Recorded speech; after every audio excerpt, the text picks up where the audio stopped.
Vanakkam. This is Salem Sundar, Salem Sundarin T. The English Academy welcomes you wholeheartedly to the Ant and the Cricket Class 8 CBSE and NCERT poem. Hi, cuties of Class 8.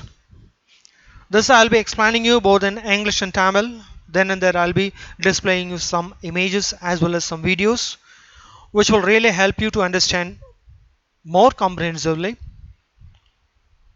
Let us see. You must know something. You must learn something from this poem. That is the purpose of this poem given to you here, right? Okay. An ant's conviction. அதாவது I can என்னால முடியும் சுறுசுறுப்பா இருக்க முடியும் கடுமையா உழைக்க முடியும் தாக்கு பிடிக்க முடியும் எனர்ஜெட்டிக்கா இருக்க முடியும் ஒரு லைவ்லி பிஹேவியரோட இருக்க முடியும் எவ்வளோ குட்டியா இருக்க என்னாலேயே முடியும்னா உங்களால ஏன் முடியாதுன்னு சொல்லிட்டு ஒவ்வொரு எறும்பும் நம்மளை பார்த்து கேட்கும் யூ நோ வெரி வெல் இந்த எறும்போட மாஸ் வந்து 5 மில்லிகிராம் ஆனா அது தூக்குற வெயிட் வந்து 500 மில்லிகிராம் வரைக்கும் அது தூக்குமாமா அதுதான் எறும்போட ஸ்பெஷாலிட்டி அதாவது உழைப்புனா அந்த அளவுக்கு உழைப்பு ஆனா இதுக்கு ஆப்போசிட்டா ஒன்று இருக்கு அதுதான் கிரிக்கெட் அதாவது சில்வண்டு ஸோ இந்த போம் என்னன்னா உழைக்கும் எறும்பும் உதவாக்கரை சில்வண்டும் அப்படிங்கிறது இந்த போம்ல நம்ம என்ன தெரிஞ்சுக்கிறோம் மெயினா கடைசியா சொல்லல முன்னாடியே சொல்லிடுறேன் நீங்க எல்லாம் students you must start working daily today if they have taught any lesson any topic the same day you must learn it properly if you just left it and let us see later அப்படி சொல்லி விட்டீங்க அப்படின்னாக்கா at the time of examination all the lessons will accumulate together you cannot learn anything you will be suffering so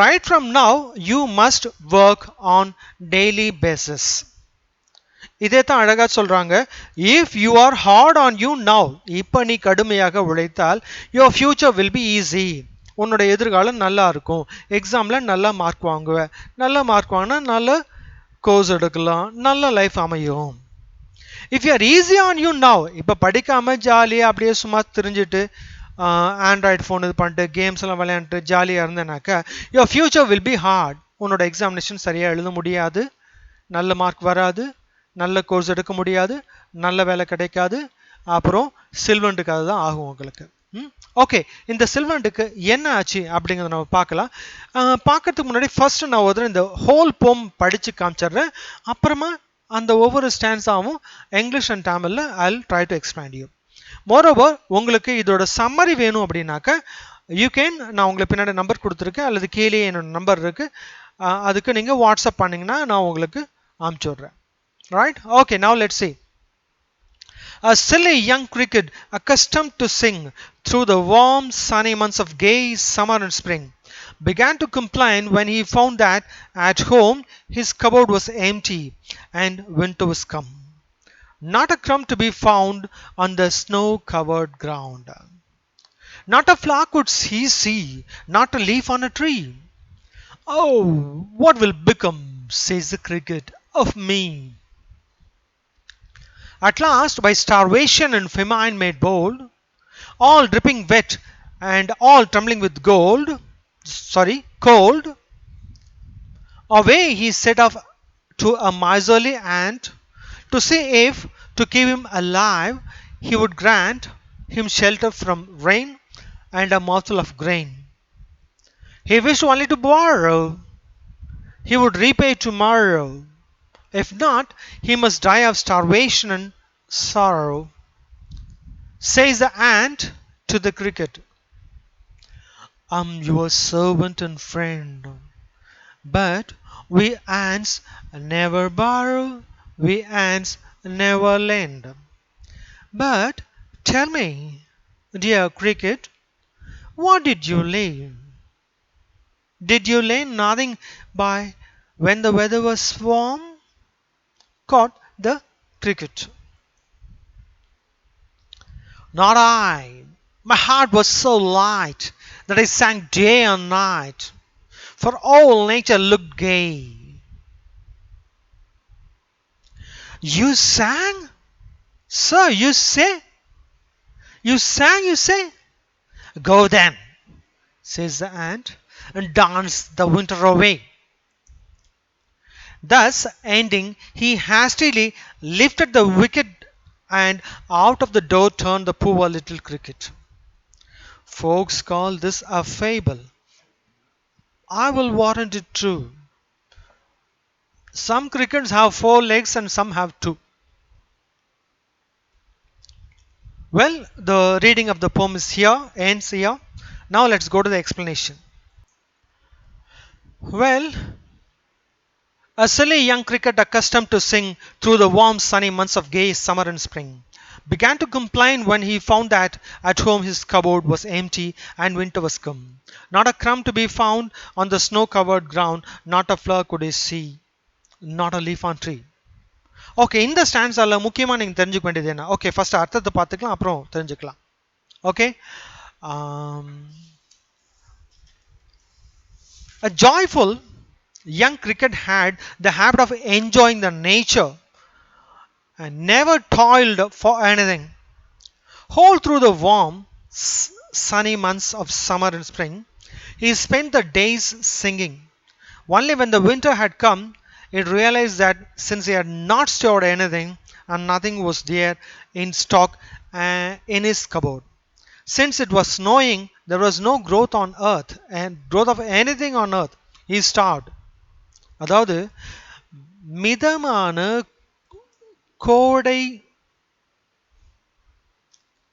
கோடையிலும் இதமான வசந்தத்திலும் வேலை ஏதும் செய்யாமல் வெட்டியாய் வெட்ட வெளியில் பாட்டு பாடி திரிவதையே பழக்கமாய் கொண்டிருந்தது ஒரு வடிகட்டிய சோம்பேறி சில்வண்டு. கோடை போனது, வசந்தமும் வந்து போனது, கடும் குளிர் பனிக்காலம் வந்தது.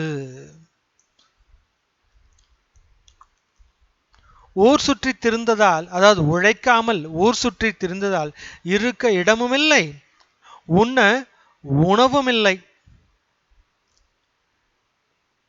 பசிக்கு உணவு ஒரு பருக்கை கூட இல்லை. கண்ணுக்கெட்டிய தூரம் வரை பூவோ காயோ இலையோ கனியோ ஒரு புல் பூண்டு கூட கண்ணில் படவில்லை. எங்க நீங்க முக்கியமா தெரிஞ்சுக்க வேண்டியது என்ன அப்படின்னாக்கா அக்கஸ்டம்னாக்கா to getting into a habit, பழக்கப்படுத்தி கொள்ளுதல் என்று பொருள்.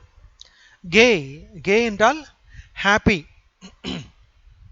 சந்தோஷமா இருக்கிறது. அடுத்து கபோர்ட் இது வந்து தெரிஞ்ச வார்த்தை தானே சார், இது எதுக்கு நீங்கள் ஹைலைட் பண்ணிருக்கீங்கன்னு கேட்டால், அதாவது இந்த கபோர்டு அப்படிங்கிற வார்த்தை கப்புன்னு தனியாக படித்தா கப்புன்னு படிக்கலாம், போன் தனியாக படித்தா போன் படிக்கலாம். பட் இது ரெண்டும் சேர்த்து ஒரே வார்த்தையாக வந்தால் பி சைலண்ட். ஸோ நீங்கள் எப்படி படிக்கணும்? கபோர்டு, கமான் கபோர்டு இப்படி தான் படிக்கணும். பட் எழுதும் போது கப் போர்டுன்னு எழுதணும். த சேம் வே க்ரம் என்றால் உணவு பருக்கை, ஒரு சாப்பாடு, இது ஒரு சின்ன பருக்க கூட கிடைக்கலையாமா, இது அப்படிதான். இதில் பி சைலண்ட் க்ரம் என்று தான் நீங்கள் சொல்ல வேண்டும். எழுதும் போது க்ரம்ப் என்று எழுத வேண்டும். ஓகே, அடுத்து snow covered ground. Snow covered கிரவுண்டுங்கிறது என்ன? இதுதான் பாருங்க, ஃபுல்லா ஸ்னோவா இருக்கு. இந்த மாதிரி ஸ்னோ டைம்ல மரத்துல ஒரு இலை இருக்காது, ஒரு செடி இருக்காது, ஒரு கனி இருக்காது, ஒரு காய் இருக்காது, எதுவும் சாப்பிட்றதுக்கு கிடைக்காது. ஓகே, இதுதான் இந்த ஃபர்ஸ்ட் ஸ்டான்ஸாவை பற்றி நம்ம தெரிஞ்சுக்கிறது.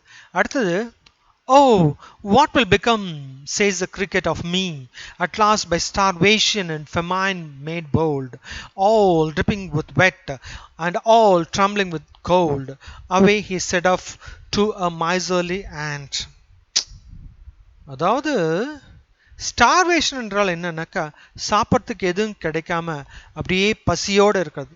அப்படியே பசியோடு இருந்தால் அதுதான் வந்து பஞ்சமாக உருவாகும். பஞ்சம்னாக்கா சாப்பிட்றதுக்கு எதுவுமே கிடைக்காது. ஸ்டார்வேஷன்னாக்கா பட்னியோடு இருக்குது. ஸோ பசியும் பட்டினியும் பஞ்சமாய் இருந்துச்சு. அதெல்லாம் இருக்கும்போது என்ன பண்ணுறது, வேறு வழியே இல்லாமல் The cricket worried whether he would be alive or dead. உயிரோட இருப்பமா சாவமா தெரியலையே, because there was nothing to eat. சாப்பிட்றதுக்கு எதுவுமே இல்லை அப்படின்னு சொல்லிட்டு. The hunger stricken stomach and the scarcity of food items made it approach an ant, all dripping with wet and all trembling with cold. பசி பஞ்சம் அழுத்தி தள்ளுது. சரி வேற வழி இல்லை, பனி பெஞ்சிட்டு இருக்கு, நடுங்கிட்டு இருக்கு, நம்ம போய் எங்கேயாரு கெஞ்சி பிச்சை எடுக்கலாம்னு சொல்லிட்டு ஒரு எறும்பை பார்த்து போச்சாமா. ஸோ இந்த இடத்துல ஸ்டார்வேஷன் ஃபெமைன் தெரியும். Okay, dripping with wet trembling with cold. இது வந்து அந்த கண்ட்ரியில் பனி வந்தால் எப்படி கொட்டும், ட்ரிப் ஆகுங்கிறத பற்றி ஒரு சின்ன வீடியோ பார்க்கலாம்.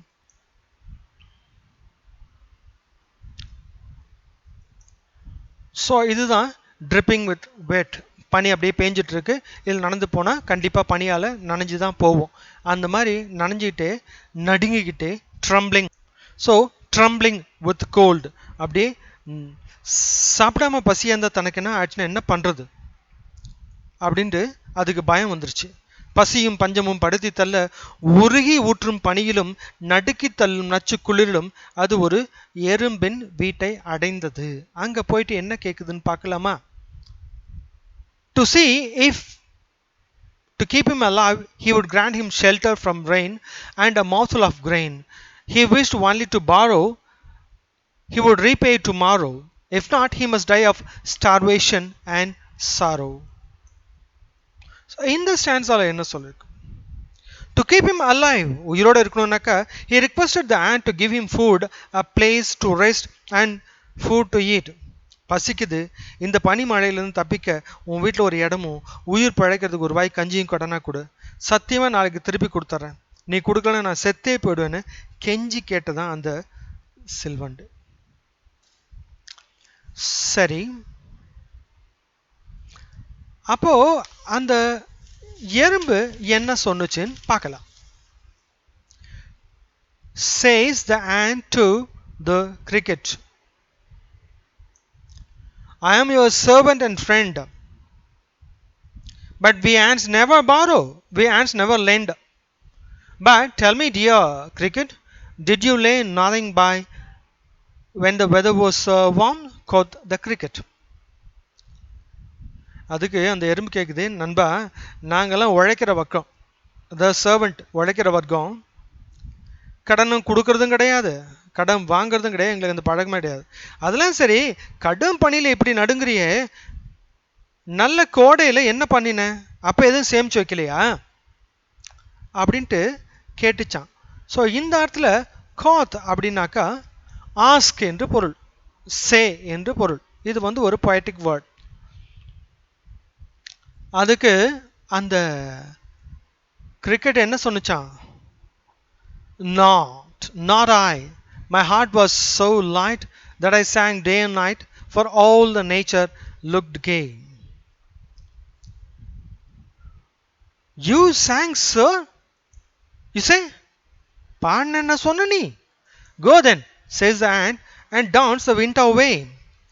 Thus ending, hastily lifted the wicket, and out of the door he turned the poor little cricket. Folks call this a fable. I'll warrant it true. Some crickets have 4 legs and some have 2. So இதில் முக்கியமாக நீங்கள் வந்து தெரிஞ்சுக்க வேண்டியது என்னன்னாக்கா, இந்த வரிகள் பார்த்துட்டு அப்புறம் கடைசி 2 வரிகள் போகலாம். ஸோ அப்படி கேட்டபோது அந்த கிரிக்கெட் என்ன சொன்னான்? No, I was free at heart and nature gave me much joy. I spent all the season by singing day and night and didn't work and store anything to me. இல்லை நான் எதுவும் சேமிக்கல, மனசு எதமாக இருந்துச்சு, பாட்டு பாடிக்கிட்டே பொழுது போக்கிட்டேன் அப்படின்னு அந்த சில்வன் சொன்னுச்சான். அதை கேட்ட எறும்புக்கு பயங்கர கோபம் வந்துச்சான். Irritated over this irresponsible reply, the ant snorted and said, அந்த எறும்பு பல்ல கடிச்சிட்டு சொன்னுச்சாமா, What? Have you been singing? என்னது பாடிட்டு இருந்தியா? பாடிட்டு இருந்தா நான் சொன்னேன். கடவுளே, அப்படியா, சரி போ, மறுபடியும் பாடிட்டு டான்ஸ் ஆடிட்டு தெரிஞ்சுட்டு போ அப்படின்னு சொல்லிட்டு அந்த அவங்க எறும்போட வீட்டில் அந்த சின்ன விக்கெட் கேட்டை தூக்கிட்டு இந்த கிரிக்கெட்டை வெளியே தள்ளிடுச்சாமா. இவ்வளோதான். இதுல முக்கியமானது வந்து இந்த வரிகள் தான். Folks call this a fable. I will warrant it true. Some crickets have 4 legs and some have 2. மிக மிக முக்கியமான வரிகள் இதுதான். அதாவது folksனாக்க people, ஜனங்கள்னு சொல்றோம், ஆத்மி மக்கள் என்ன சொல்றாங்க, இதெல்லாம் வந்து ஒரு ஒரு ஒரு நீதி கதை அப்படின்னு சொல்றாங்க, ஃபேபிள் சொல்றாங்க. I will warrant it true, நான் அது உண்மைன்னு உறுதி அளிக்கிறேன். ஐ ஆர் ஷூர், நான் நிஜம் தான் நினைக்கிறேன். Some crickets have 4 legs and some have 2. இந்த வரி மட்டும் நீங்க நல்லா புரிஞ்சுக்கணும். அதான் இங்க என்னன்னாக்க இந்த கிரிக்கெட்டை வந்து மனுஷனுக்கு மெட்டஃபர் பண்ணி சொல்றாங்க, அதாவது கம்பேர் பண்ணி சொல்றாங்க. மனுஷங்களும் இப்படிதான், நல்லா உழைக்கிறவனும் இருக்கான், உழைக்காம சும்மா உட்காந்து அடுத்தவன் பொருளை வாங்கி திங்கிறவனும் இருக்கான். அதே மாதிரி இந்த கிரிக்கெட்ஸை 4 லெக் இருந்தாலும் மனுஷன மாதிரி 2 லெக் இருக்கிற மாதிரி சோம்பேறித்தனமாக தெரிஞ்சிட்டு இருக்கு. அந்த மாதிரி இருக்கக்கூடாது அப்படின்ட்டு இந்த ஃபேபிள் வந்து முடிக்குது. So this is end. மக்கள் இதை கதை என்கிறார்கள், நான் உண்மை நிகழ்வு என்கிறேன். ஏனெனில் 4 கால் கொண்ட சில்வண்டின் கதை அல்ல இது, 2 கால் கொண்ட சோம்பேறி மனித சில்வண்டின் உண்மை கதை இது. மனித சமுதாயம் இப்படித்தான் இருக்கிறது. உழைப்பே உயர்வு தரும் என்பதை ஏற்றுக்கொள்ளாத சமுதாயத்திற்கான ஈசாப் கதை இது. ஓகே குட்டீஸ், let me wind up here. இதிலிருந்து நம்ம என்ன தெரிஞ்சுக்கிறோம், தினம் தினம் நம்ம உழைக்கணும், ஐ மீன் நம்ம நல்லா படிக்கணும். That's all. அப்படி படிச்சாதான் எக்ஸாம் அப்ப அழகா நம்ம மார்க் வாங்க முடியும். Will you do it? Thank you. So thank you once again for listening to my lecture. See you in the next episode. Bye bye.